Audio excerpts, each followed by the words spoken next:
कैसे हो दोस्तों। मैं आपका भाई दीपक मिश्रा आपका स्वागत करता हूं अपने YouTube चैनल में PPR बरेली में। आज मैं कुछ उन लोगों को जो लिब्रांडू हैं, जो जैसे ध्रुव राठी जैसे यूट्यूबर हैं, उन पे कुछ बात कहना चाहूँगा कि जो धुरंधर 2 मूवी को प्रोपेगेंडा बता रहे हैं, उनसे एक बार ये पूछ लेना कि जो पहले पाकिस्तान से आतंकवादी यहाँ पर भारत में जो आते थे, वो बॉम्ब फोड़ते थे या बॉम्ब ब्लास्ट कर देते थे, 26/11 जैसा हमला करते थे और भी कितने ना जाने कितने भी हमले किए भारत पे, तब वो कहाँ थे।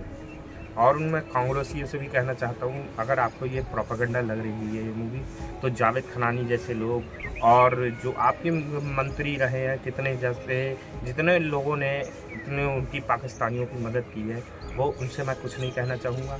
वो तो उन्होंने देश बर्बाद किया है। देश बर्बादी की मैं किसी पार्टी या बीजेपी का सपोर्ट नहीं करता हूँ, बस मैं अपने देश का सपोर्ट करता हूँ। देश का सपोर्ट करना किसी को कोई गलत बात नहीं है, सच्चे मन से करो, सच्चे दिल से करो। मगर जो ये लिब्रांडी जो है, जैसे ध्रुव राठी जैसे, ये कुछ कहते हैं कि इस मूवी में जो प्रोपेगेंडा दिखाया गया है, अतीक अहमद को दिखाया गया है, ये प्रोपेगेंडा है। अतीक अहमद के ऊपर कब गैंगस्टर नहीं लगी, अतीक अहमद के ऊपर कब आतंकवादी का नहीं लगा। ये जो आर्टिकल मैं आपको दिखाऊंगा इस वीडियो में, जितने भी हैं जावेद खनानी के हैं, जितने भी हैं जो टेररिस्ट ऑर्गेनाइजेशन है, जो भी हैं, इनको सपोर्ट करने का भारत सरकार ने पहले काम किया था हमेशा से। जो क्या कहते हैं, इकबाल, जो मेजर इकबाल है, मेजर इकबाल ने खुद अपने बयान में कहा था कि हमें भारत सरकार से बहुत सपोर्ट मिलता है। भारत सरकार से सपोर्ट मिलता है तभी तो वो कर पाए। अब क्यों नहीं कोई बॉम्ब ब्लास्ट हो रहा है, अब कोई क्यों नहीं 26/11 जैसा हमला हो रहा है। तो इस चीज़ के लिए सरकार ने बहुत पहले सपोर्ट किया था, अब तो सपोर्ट नहीं मिल रहा है। और जो लिब्रांडू मुझे धमकाने की कोशिश कर रहे हैं, वो ये समझ ले कि मैं किसी से डरने वाला नहीं। मैं किसी से नहीं डरता हूँ। डरने की तो बात छोड़ दो, मैं अपनी भारत के लिए अगर मैं कुछ कर सका या कुछ उसके लिए करना चाह रहा हूँ, तो मुझे कोई नहीं डरा सकता। बस मैं एक बात कहना चाहूँगा, अतीक अहमद का अगर इसमें नाम आया तो इन लोगों को क्यों दर्द हो रहा है। अतीक अहमद ने कब किसका भला किया है, मुझे एक बात बता दो। और जो कांग्रेसी ये कह रहे हैं कि डिमोनेटाइजेशन की वजह से हज़ारों लोगों की मृत्यु हो गई, तो एक की तो सबूत दे दें कि किसकी मृत्यु हुई, उसमें किसने के किसी गरीब आदमी को कोई दिक्कत नहीं हुई। बस जो लिब्रांडुओं के पास जो इतना काला मनी रखा हुआ था, वो सारा चला गया। बस इसी बात का भी उन्हें रोना है। रोना और किसी को नहीं होता है, रोना उसी को होता है जिसकी जेब से जाता है। हमारी जेब से इतना था ही नहीं जो हमारे पास से जाएगा। 60,000 करोड़ मायने रखते हैं, 60,000 करोड़ जो भारत में अगर आ जाता तो भारत की आज कंडीशन क्या होती। डिमोनेटाइजेशन जो कह रहे हैं ना, नोटबंदी हुई, नोटबंदी होना ज़रूरी थी। इस मूवी में दिखाया गया है जो नोटबंदी हुई है वो होना ज़रूरी थी, वरना ऐसे जैसे लिब्रांडुओं के महल बने खड़े हुए होते, आज गरीब आदमी नीचे होता और भारत की इकॉनमी बिल्कुल डाउन हो जाती। और मैं उनसे भी ये कहना चाहता हूँ, जो हमारे देश के यूट्यूबर हैं, यूट्यूबर मैं इसलिए कहूँगा क्योंकि चूतिया नहीं, कि भारत और बीजेपी अलग अलग चीज़ है। कि तुम बीजेपी का क्या कहते हैं, बीजेपी के विरोध करते करते तुम कब भारत के विरोध में आ जाते हो, तुम्हें ये नहीं पता चलता है कि मैं कब किसका देश के विरोध कर रहा हूँ।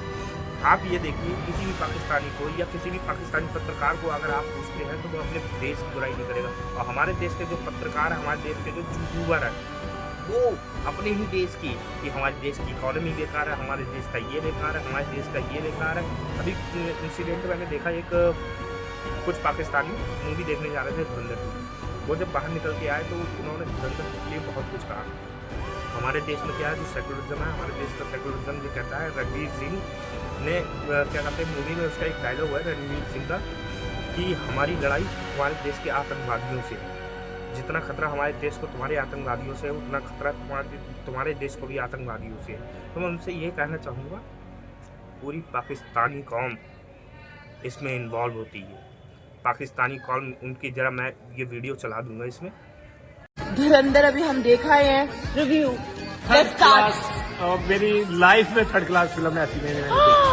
मेरे पे तो ये नहीं दे दिए रिव्यू। तो पता ना मेजर इकबाल ने क्या कहा था, हम फिर से आएंगे, फिर घुसेंगे, फिर मारेंगे। घटिया और 3rd क्लास से कोई वर्स वर्ड है ना तो इस मूवी के लिए बहुत ही घटिया तरीन मूवी थी, मतलब कुछ भी। मान लिया कि एंटी पाकिस्तान थी, लेकिन पहली भी एंटी पाकिस्तान थी, पर पहली बहुत अच्छी मूवी थी। ये तो बहुत घटिया है, कोई मुकाबला नहीं है। ड्राइंग बकवास, बहुत बकवास। अपने ना इंडियन मीडिया को ना सिर्फ खुश करने के लिए लॉलीपॉप कुछ भी नहीं है। लॉलीपॉप मैंने भी एक डायरेक्टर से पाकिस्तान में बात की है, करते हैं इनके मुकाबले की मूवी। सबके बाद मेजर इकबाल जिंदाबाद मेजर इकबाल, सच्चा पाकिस्तानी। अक्षय खन्ना ने जो पहली धुरंधर थी फुल उठाई हुई थी, आज अक्षय खन्ना का भी बहुत हुआ है। वैसे बहुत डिसअपॉइंटेड हुई हूँ गाइस, अक्षय खन्ना को बहुत ज्यादा मिस किया। एक बार हो जाए पाकिस्तान जिंदाबाद। वो सब इसमें इन्वॉल्व है। भारत को हर कोई बर्बाद करना चाहता है, ऐसा कोई देश नहीं है। अमेरिका देख लो, आज जो भी देख लो, सब भारत को पीछे लगे। और जो अबितुल्ला खमेनी को ये कहते हैं कि वो बहुत अच्छे इंसान थे, या उन्होंने कब भारत का सपोर्ट किया कश्मीर के मुद्दे पे? हमेशा पाकिस्तान को सपोर्ट किया कि कश्मीर में जो मुसलमान हैं वो दुखी है, कश्मीर में जो मुसलमान है वो दुखी है, जो भारत में मुसलमान रहते हैं वो भी दुखी है। कौन सा मुसलमान दुखी है? मुझे एक मुसलमान बता दो जो दुखी है कि हाँ मैं दुखी हूँ इस भारत देश में।